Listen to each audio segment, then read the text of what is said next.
The loud crack of thunder shook me awake at exactly 3:17 in the morning. For a moment, I thought it was just the storm outside. But then, in the silence that followed, I heard it. Drip, drip, drip. A steady sound, almost like a clock ticking, only it wasn't a clock. I sat up quickly, my heart racing. The room smelled faintly of new paint, the kind of scent you still notice when a house hasn't fully settled into being yours. This was my brand new bedroom. Well, brand new to me. I had moved in just 3 months ago in Denver, Colorado, proud as could be. But in that darkness, the house suddenly didn't feel so welcoming. Another drip. Then another. I fumbled for the lamp on my nightstand, my fingers shaking as I turned it on. And that's when I saw it. Water. A wet patch spreading across my ceiling, darkening the paint, bleeding down until drops fell one after another. They landed right on top of my grandmother's quilt, the one thing I treasured most from her. Not one spot. Not two. 3 of them. 3 separate leaks forming a triangle above my bed, as if the ceiling itself was plotting against me. I jumped out of bed, my pulse pounding in my chest. I rushed to the kitchen, grabbed the first thing I could find, a metal mixing bowl, and shoved it under the worst leak. The storm outside cracked again, lightning illuminating the room, showing the water stains spreading like bruises across the ceiling. My throat tightened. This was my house. My house. And yet, only 3 months after moving in, it already felt like it was collapsing. The rain beat against the roof, louder and louder, like an angry mob pounding on the doors. And then, over that chaos, I heard a new sound. Water splashing. From somewhere down the hall. I froze, then forced myself to move. My bare feet slapped against the hardwood floors as I followed the sound. More stains. In the hallway. In the bathroom. In the spare bedroom. 5 leaks. 8. 12. It felt like some sick magic trick, each room revealing another problem I couldn't fix. I ran through the house, grabbing every pot, every bowl, every container I owned. I set them out one by one, lining them up like soldiers in a battle I knew I was losing. And then a thought hit me, one that made my stomach twist. The basement. The words slipped out of my mouth like a warning. A bad omen. I bolted for the basement stairs, taking them 2 at a time. My hand gripped the railing, the one Ryan had bragged about. Solid oak, he'd told me. Built to last generations. But when I flipped the light switch at the bottom, my heart nearly stopped. Water. Everywhere. Seeping through the cracks in the foundation, running in little rivers across the floor. A puddle already spreading, inching toward the water heater. The breaker box hung on the wall, dangerously close to the moisture creeping upward. My chest tightened so badly. I had to remind myself to breathe. 3 months ago, I'd stood right here with tears in my eyes, keys clutched in my hand like a trophy. Ryan had his arm around my shoulder. This is a once-in-a-lifetime deal.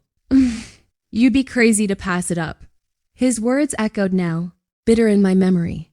I splashed back upstairs, my socks soaked, and grabbed my phone. I pulled up the photos I'd taken on closing day. I could still see it clearly. The proud smile on my face. The bouquet of flowers my coworkers had given me. The champagne toast with Ryan and Mom. All of it the reward for nearly 10 years of sacrifice. 10 years of saving. 10 years of skipping vacations, eating packed lunches, and working weekends when my friends were out enjoying life. I had told myself it was worth it, that one day I'd buy a home of my own. And now here I was, staring at leaks pouring through the ceiling. This can't be happening. I whispered into the empty room. I yanked open the drawer where I kept all the house paperwork. Ryan had handled everything, the inspection, the disclosures, the certifications. He was the real estate agent after all. My big brother. The expert. The one who was supposed to guide me. I dumped the folder onto the kitchen table, papers scattering everywhere. I picked one up, my hands trembling. A roof certification. Dated just 2 months before I bought the place. It read, excellent condition. Minimum 15 years of life expectancy. Another document. A foundation assessment. No evidence of water penetration or structural compromise. But standing in my kitchen with buckets catching water all around me. Those words felt like a cruel joke. I remembered Mom's voice at Thanksgiving, sharp and judgmental. At your age, Emily, You should have been a homeowner years ago. Your cousin Melissa already has her second property. The rain outside seemed to mock me with every beat against the window. I had trusted them. I had trusted Ryan because he was family.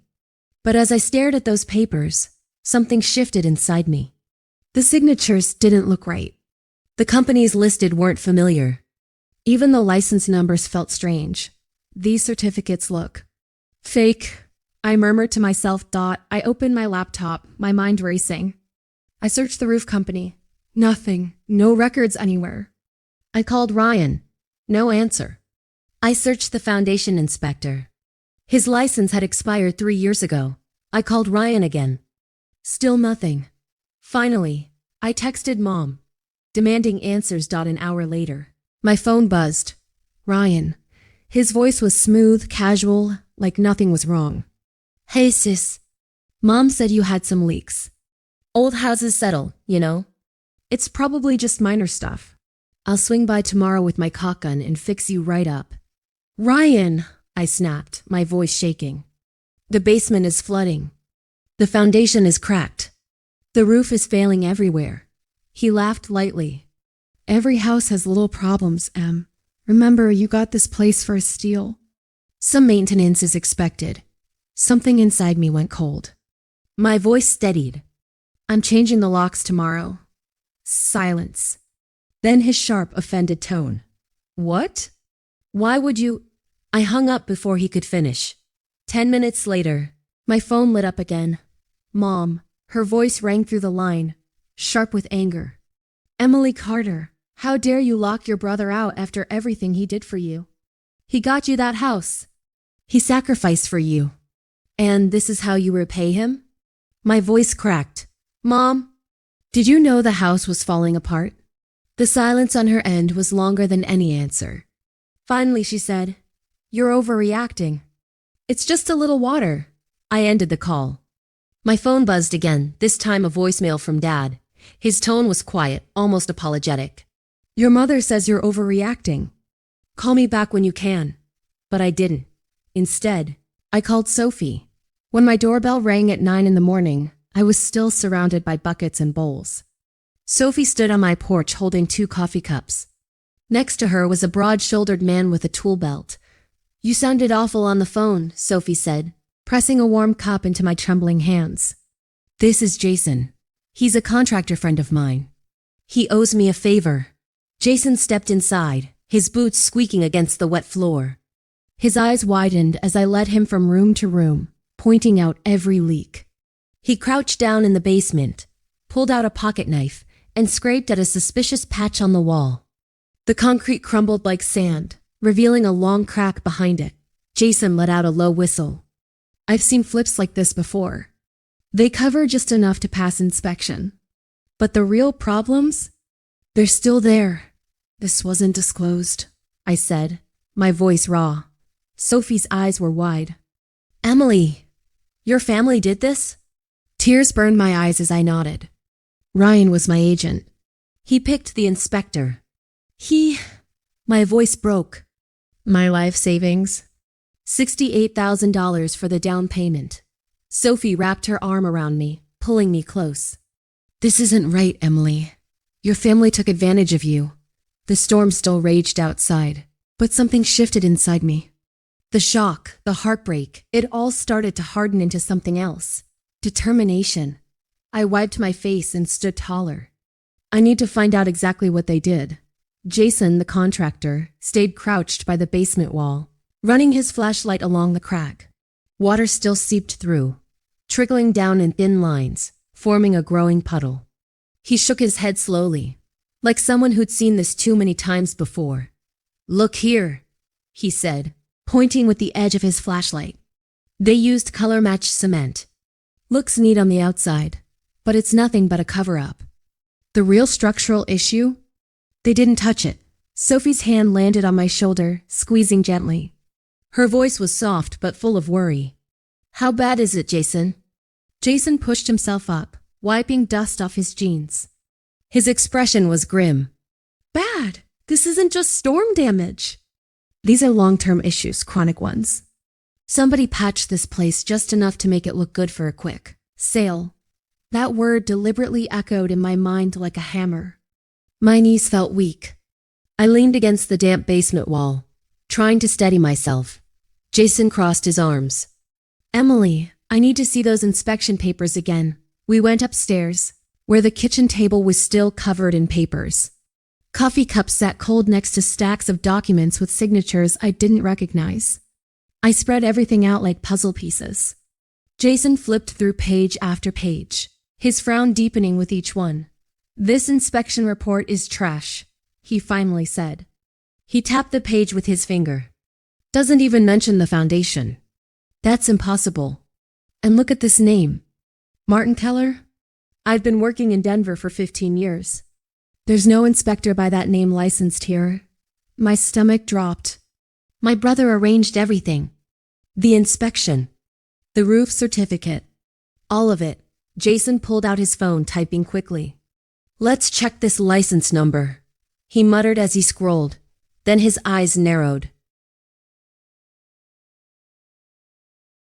This license belongs to a real inspector, but his certification expired 3 years ago. They stole the number and slapped a fake name on it. My throat tightened. How is that even possible? Jason sighed. Fraud happens more often than people think. And this roof certificate?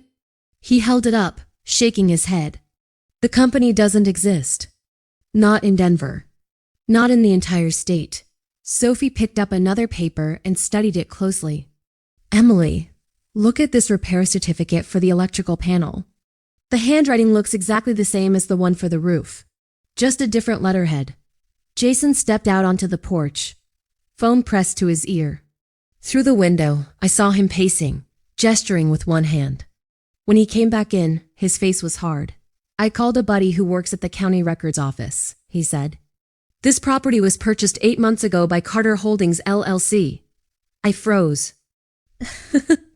My brother's company. Jason nodded. Thought so. He bought it as a flip property. And according to my friend, they only pulled permits for cosmetic stuff, new cabinets, paint, flooring. Nothing structural. Nothing that would fix these issues. Sophie's mouth dropped open. So they knew. They knew the house was a disaster, and they still sold it to you. Jason's jaw tightened. Not only that, there were 2 pending sales before yours. Both fell through after real inspections. Real inspectors caught the problems. But then suddenly, the house sold to you. With these fake reports, my legs felt like they might give out. I sank into a chair, staring at the fraudulent papers scattered across my table. They couldn't unload it on anyone else, I whispered. So they sold it to me. Jason and Sophie didn't say anything. They didn't have to. Their faces told me what I already knew deep down. My own family had deliberately sabotaged my future. They weren't helping me, I said, my voice shaking. They were helping themselves. Memories flooded back. Mom's voice at Christmas. You're not getting any younger, Emily. This market won't wait forever. Ryan's constant reassurances. Trust me, Em. I know what I'm doing. Dad's silence at closing. The way he wouldn't meet my eyes. I clenched my fists. I need proof. Documentation. Everything they knew. And when they knew it. Jason nodded. I'll give you a full inspection report. With photos. And repair estimates. My voice was barely above a whisper. How much are we talking? Jason hesitated. Ballpark? Around $120,000 to make this place safe and up to code. The number hit me like a punch in the gut. My $68,000 of savings gone. And now 6 figures more just to make the house livable. But somewhere inside me, a switch had flipped. The shock was turning into steel. I wasn't just scared anymore. I was determined. Sophie's phone buzzed. She answered, listened for a moment, then looked at me. Emily, it's your dad. He wants to talk to you. I took the phone reluctantly. Dad? His voice was heavy. Emily, your mother says you're making accusations about the house. Is that true? I swallowed hard. They're not accusations. They're facts.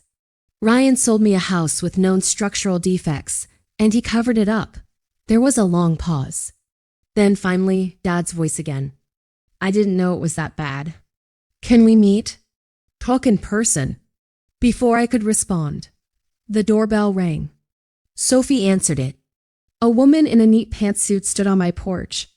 She introduced herself as the assistant of David Collins, a real estate attorney. Sophie had already contacted that morning.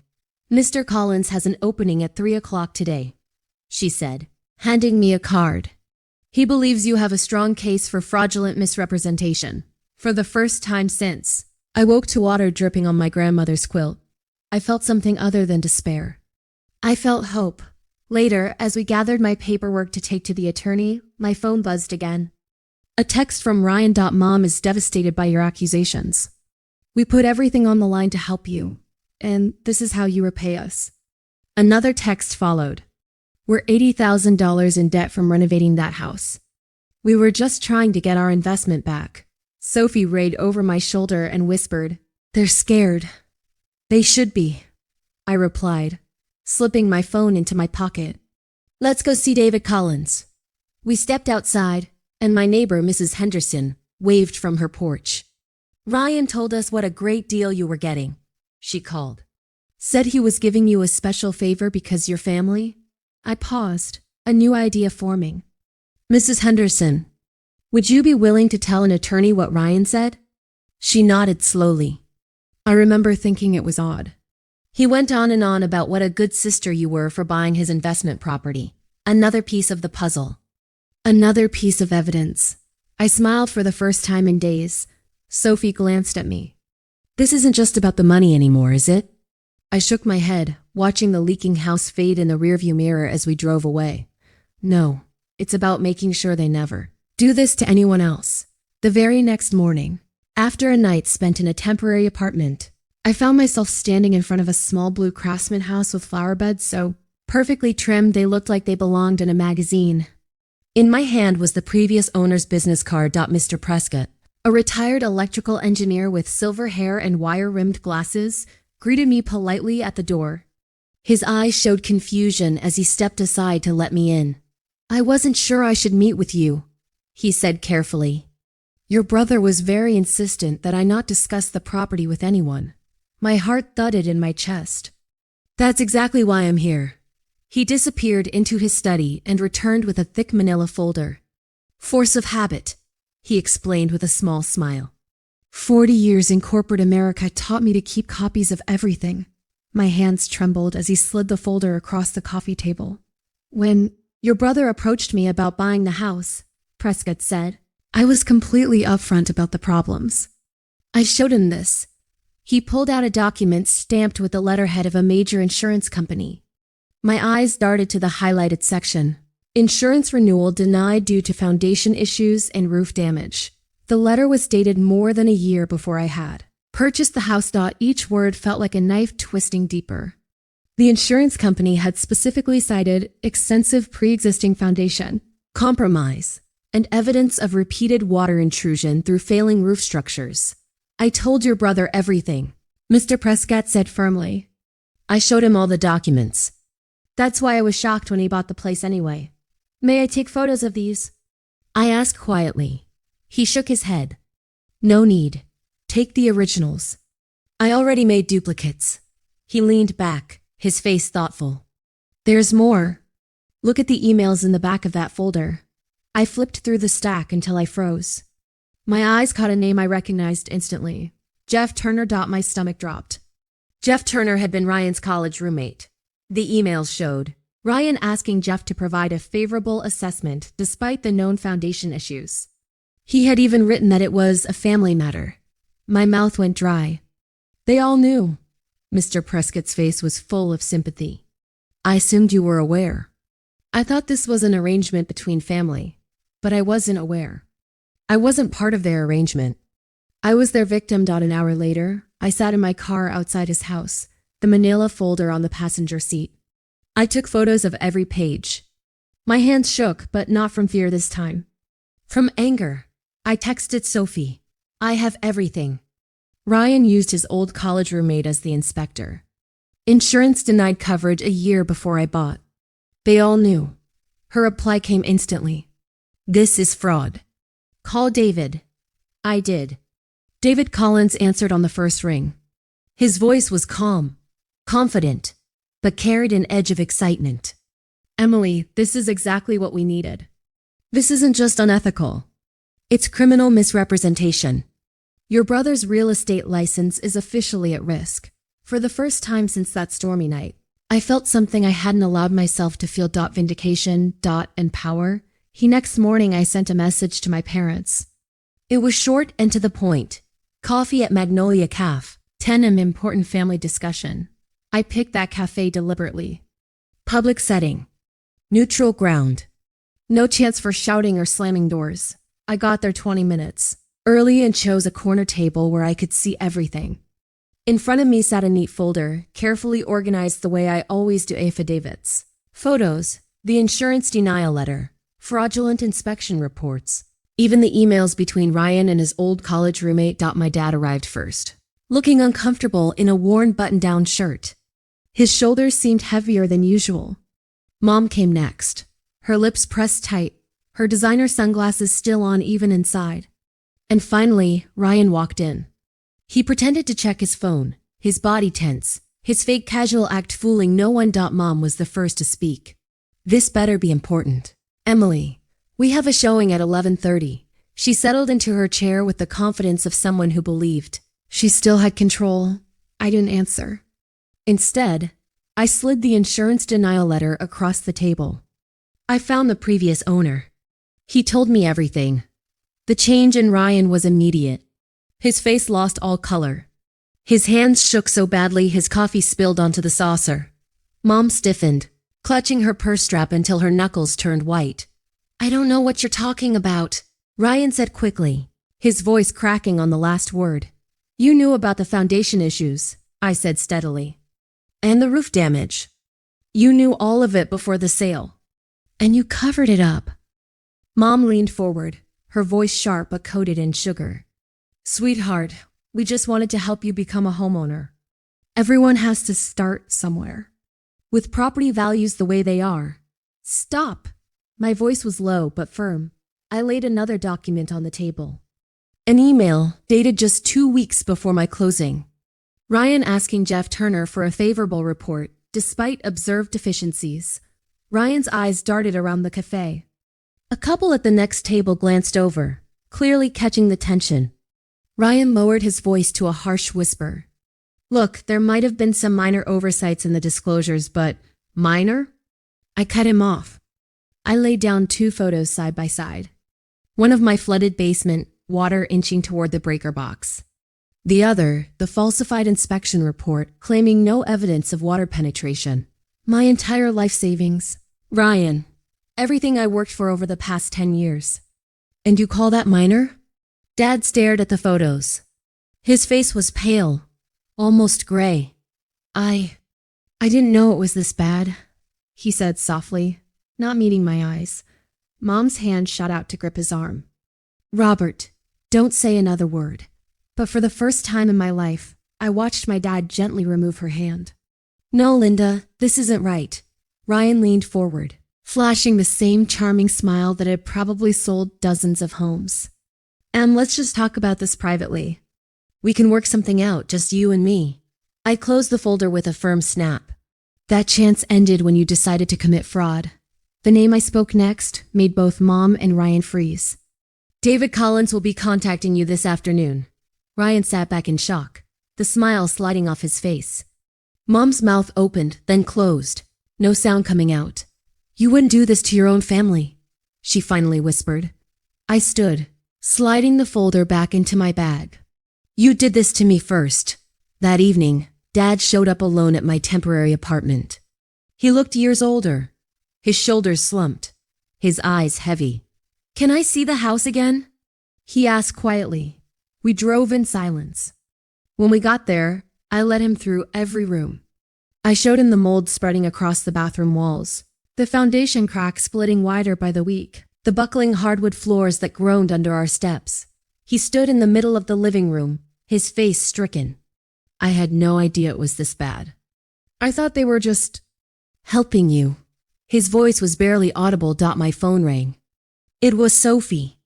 James called, she said as soon as I answered. He says your documentation makes an ironclad case. The previous owner's statement alone would be enough. But with those emails, Emily, it's bulletproof. After I hung up, I turned to my dad. He was still staring at the damage, his hands trembling slightly. Finally, he spoke. I'm so sorry they did this to you. Those words unlocked something inside me, something that had been twisted tight since that first night. For the first time, I felt validated. I wasn't crazy. I didn't deserve this. Dad reached for his car keys. What can I do to help? Tell the truth, I said simply. That's all I need from you now. As he left, I stood in the doorway of that broken house, watching the sunset turn the ruined walls golden. And for the first time, I felt more than anger. I felt a calm certainty that I was fighting the right battle. And that I wasn't fighting alone. 2 days later, I sat in the conference room of David Collins' law office. The place felt like a war room, stacks of documents covering the polished mahogany table. Inspection reports, disclosure forms, county records. A timeline Sophie had helped me build. David leaned over one stack, tapping a page with his finger. This roof certification isn't just suspicious, he said. It's fraudulent.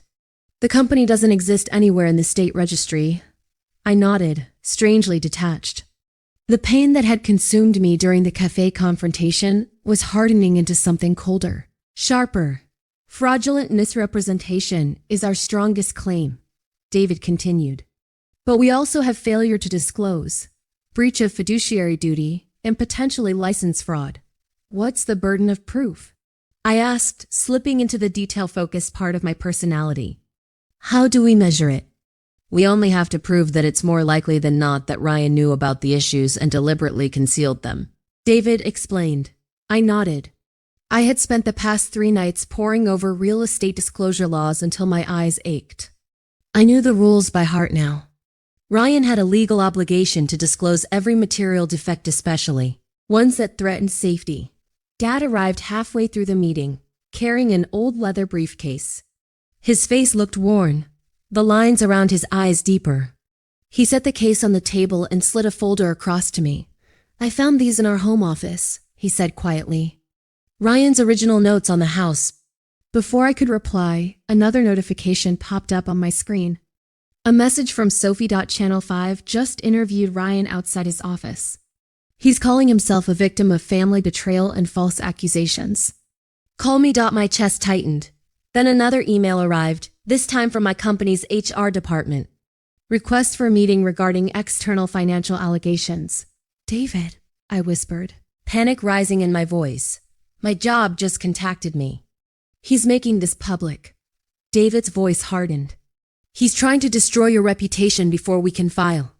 He's creating a narrative that you're an unstable sister trying to extort him. We expected this, Emily. Now we counter. We file everything today. 2 hours later, I walked into David's office.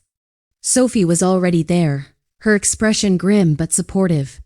The conference table was covered in organized stacks of documents. The story of my betrayal laid out in black and white. I've had 3 friends text me already, I told them, my voice shaking, asking if I really tried to bankrupt my brother over minor repairs. His version is spreading everywhere. Sophie reached over and squeezed my shoulder. I've already submitted my written statement. The house was falling apart the day you moved in. And remember what we found in the attic? The receipt for temporary foundation patches dated 1 week before your showing? That alone proves deception. David nodded. We have more than enough. The previous owner's testimony. Jason's inspection. The fraudulent reports.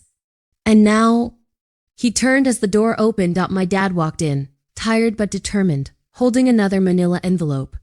He placed it gently on the table. Samuel left these at our house after your closing, he said quietly. Martha doesn't know I found them. Inside was more damning evidence, draft disclosure forms, handwritten notes, and repair estimates Ryan had tried to hide. My throat tightened. Dad, thank you. He looked at me with watery eyes. I should have spoken up sooner. When Samuel started dragging your name through the mud, I knew I couldn't stay silent. David opened his laptop. With this evidence, We can file for an emergency injunction against Ryan's business operations. The real estate commission will move quickly once they see these originals alongside the forgeries. My phone buzzed again. Ryan. This time, it was a text. This will destroy your career if you don't back down. Last chance to settle, quietly. I held the phone up. David's eyes narrowed. That's textbook intimidation. We'll add it to the case file. By evening, everything was filed. Court documents. Commission complaints.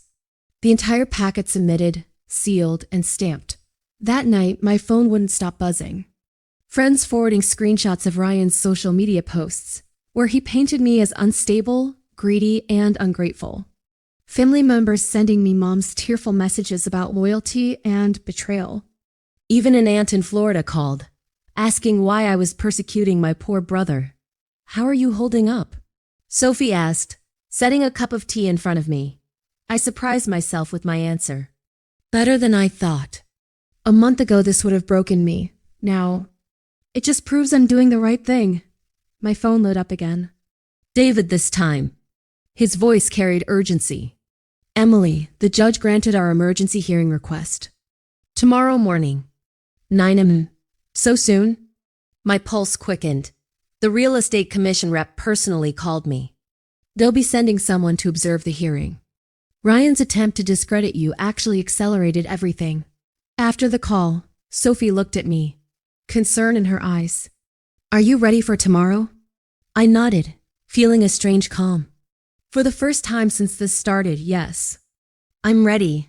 That night, as I reviewed my testimony notes one last time, my phone rang. It was Dad. Emily. His voice was heavy, almost broken. Your mother and Ryan came to the house tonight. They wanted me to sign a statement saying I never saw any documents and that you've been unstable. They said you're exaggerating everything. My heart skipped. What did you do? I told them to leave, he said firmly. I told them I'd see them in court tomorrow. Tears stung my eyes. Dad! I'm sorry it came to this, sweetheart. Truly. So am I whispered. But David says our case is solid. The evidence speaks for itself. After we hung up, Sophie brought me chamomile tea and sat beside me on the couch. Try to sleep, she said softly. Tomorrow you show them what real integrity looks like. I closed the folder of testimony notes, my fingers steady. Tomorrow would change everything, my family, my reputation, my future. There was no going back now. As I got ready for bed, my phone buzzed one last time. A final text from Ryan. You have no idea what you're walking into tomorrow. I didn't reply. There was nothing left to say that the court wouldn't hear in the morning. The courthouse loomed the next day, its limestone steps gleaming in the morning light. I adjusted my navy blazer, suddenly unsure if it was too casual for what lay ahead. In my hand, I clutched my leather portfolio. The weight of months of documentation inside felt like both armor and burden. David walked beside me, calm as ever. Ready? He asked. Sophie squeezed my arm. You've got this, Em. Inside, the courtroom buzzed with quiet chatter. Familiar faces dotted the benches, neighbors, people from Ryan's brokerage, even Mrs. Henderson from across the street. When Ryan and Mom entered, they looked like a carefully rehearsed act. Ryan in a sharp suit, his expression one of solemn concern. Mom in pearls, dabbing her eyes with a tissue as if she were the victim. Their attorney, an older man in a tailored suit worth more than my car, whispered instructions. Dad slipped into the row behind me, resting a reassuring hand on my shoulder. All rise, the bailiff announced. Judge Eleanor Harmon entered, her face unreadable behind wire-rimmed glasses. Ryan's attorney gave his opening statement first, his voice booming with confidence. Your Honor, this is a tragic misunderstanding between siblings. My client, a respected real estate professional with 15 years of experience, helped his sister purchase her first home. I told Ryan Carter everything, Prescott said. I showed him the insurance denial letter. I explained the foundation problems and the roof damage. He said he had the connections to fix it. That was the only reason I sold at such a low price. I never imagined he'd turn around and sell it to his own sister without making the repairs. Ryan looked down at the table, scribbling furiously on his notepad. But the final blow came when the original, Building inspector, the one whose signature appeared on my falsified report, took the stand. He adjusted his glasses and looked at the document David placed in front of him. "This is not my signature," he said firmly. "I have never inspected this property. And for the record, I was on medical leave during the exact dates listed here." The room erupted. The judge had to call for order. "Are you stating under oath that your signature was forged?" David asked. "Without question," the inspector replied. "And the license number listed here? It's off by 1 digit from my real license. This is a fake document." I glanced at Ryan. His confident mask was slipping. His knee bounced under the table, his pen tapping nervously against the pad. Mom leaned over, whispering something in his ear, but even her face had lost its polished calm. By the afternoon, David had dismantled every part of their defense. Piece by piece, lie by lie, until nothing was left standing. Judge Harmon leaned forward, removing her glasses and rubbing the bridge of her nose. Her expression was stern, her words deliberate. "Having reviewed the evidence," she said, her voice echoing in the silent courtroom, "this court finds clear and convincing proof of deliberate fraudulent concealment." Her gaze turned directly to Ryan. "You abused your position as a licensed real estate professional. You exploited the trust of your own sister to unload a property with severe structural defects. This was not negligence. This was fraud." Ryan's attorney shot to his feet. "Your Honor." "Sit down, counselor," the judge ordered. She turned to me, her expression softening slightly. "Miss Carter, the courage it took to pursue justice against family members is not lost on this court. The evidence you presented was thorough and compelling." I swallowed hard, unable to speak through the tightness in my throat. "This court awards judgment to the plaintiff in the amount of $200,000, she continued, covering repair costs, diminished property value, and punitive damages. Furthermore, I am ordering a lien against Mrs. Carter's condominium property to secure this judgment." Mom gasped. Ryan's face went pale, his jaw tightening in rage. But the judge wasn't finished. "This matter will also be referred to the district attorney's office for potential criminal charges and to the state real estate commission for immediate administrative review of Mr. Carter." Her words made my chest ache in a good way this time. My nightmare was turning into someone else's protection. Dad thrived in this new role too. He had gone from a man who once stayed silent in Mom's shadow to someone who spoke with conviction. Watching him stand in front of a group, explaining foundation red flags with diagrams he'd drawn himself, it felt like seeing a whole new version of him. I realized we weren't just repairing my trust. We were repairing us. Still, there were reminders of the past. One evening, as I unpacked boxes in my new house, I listened to a voicemail from Mom. "Emily, please. Your brother has suffered enough. Don't you think the punishment went too far?" I hit delete without hesitation. Later that night, Dad called. "Your mother asked me to sign a letter saying you've been unstable, that you exaggerated everything. She said it would help Ryan with the licensing board." My stomach dropped. "What did you say?" "I told her no," he said firmly. "I told her the truth matters more than appearances." For the first time in a long time, Emily, I stood up to her. Tears stung my eyes. "Thank you, Dad." We talked for a long time that night. Not just about Mom and Ryan, but about us. About how silence had allowed too much damage in the past. About how honesty, even when painful, was the only path forward. It was a new beginning for us both. Summer came, and with it new strength. My new house felt like home in a way the other never had. The walls didn't whisper betrayal. The foundation didn't crack beneath my feet. Every inspection had been real, every report legitimate. I planted flowers in the front yard, bright and colorful. Neighbors waved as they passed, some stopping to introduce themselves. It was ordinary, simple. But after everything, ordinary felt like a blessing. Sophie remained by my side through it all. She teased me when I spent too much time arranging furniture, laughed with me over takeout dinners, and stood firm when doubts crept in late at night. She said one evening. "You know you're stronger now than you've ever been, right?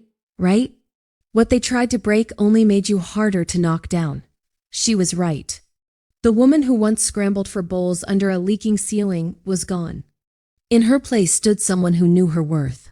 Still, The story wasn't finished. The district attorney's office moved forward with charges against Ryan, fraud, forgery, license violations. I didn't rejoice when I heard. Instead, I felt something quieter. Justice. Accountability. Mom, of course, continued her campaign of denial. At family events I didn't attend, she told anyone who would listen that I had ruined Ryan's career. She painted me as greedy, vindictive. But slowly, word spread. Neighbors remembered what Ryan had bragged about. Former clients came forward with similar stories. Truth has a way of seeping out, just like water through a cracked foundation. And while their circle of defenders shrank, mine grew. 6 months after the trial, Dad and I hosted a workshop together at the community center. The room was full of young couples, single parents, first-time buyers with hope in their eyes. Dad stood at the front, holding up a photo of a cracked foundation wall. "This," he said, "isn't just a repair. It's a warning. If you see fresh paint or patchwork in a basement, ask questions. Demand answers.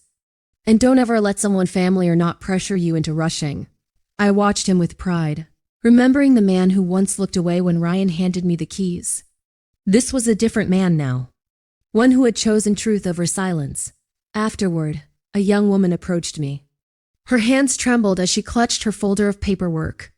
"My uncle's trying to sell me his rental property," she confessed. "He says it's a deal, but something feels off. Could you maybe look at it?" Her eyes reminded me of my own months ago, tired, unsure, desperate for guidance.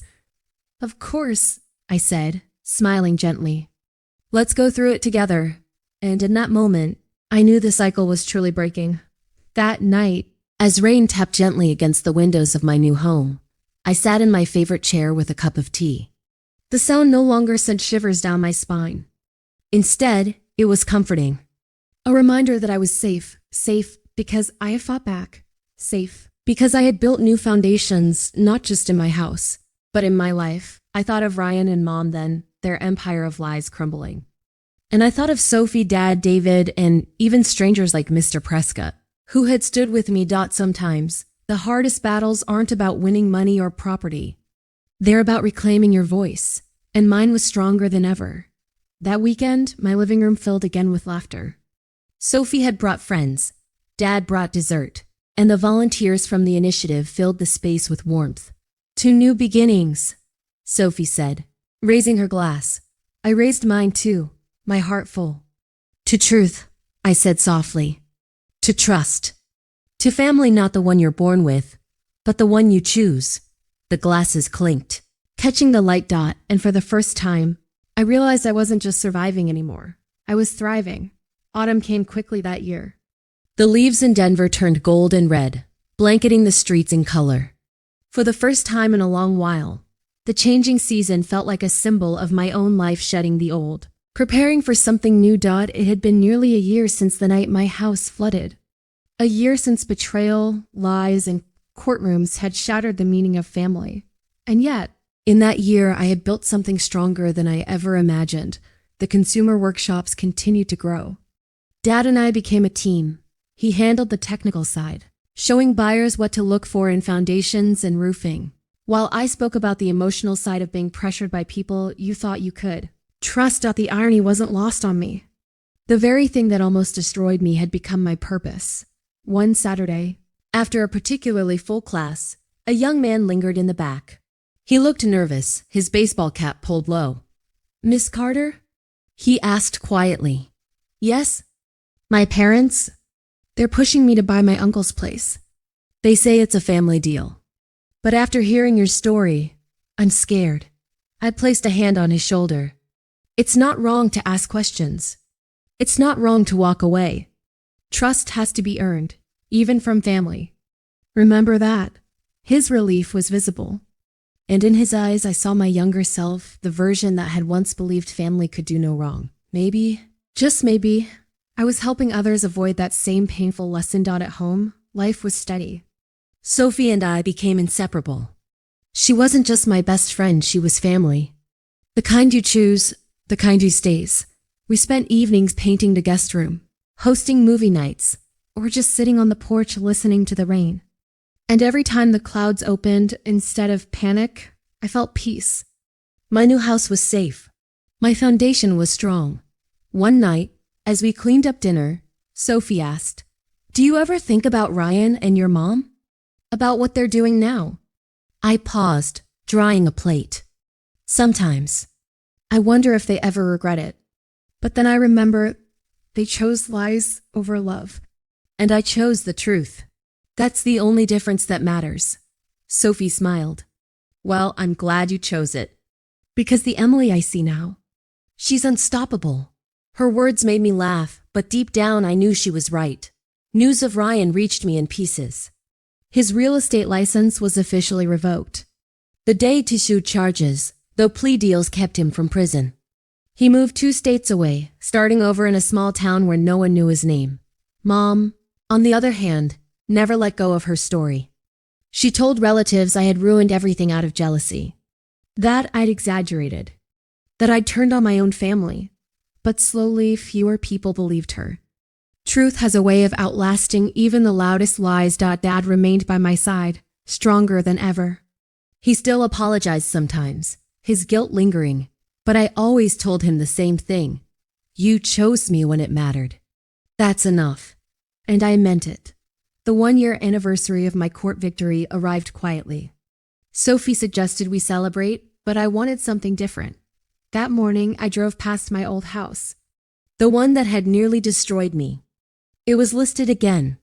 This time with full disclosures, every crack. Every repair estimate, every flaw printed in black and white. The yard was overgrown. The windows dull.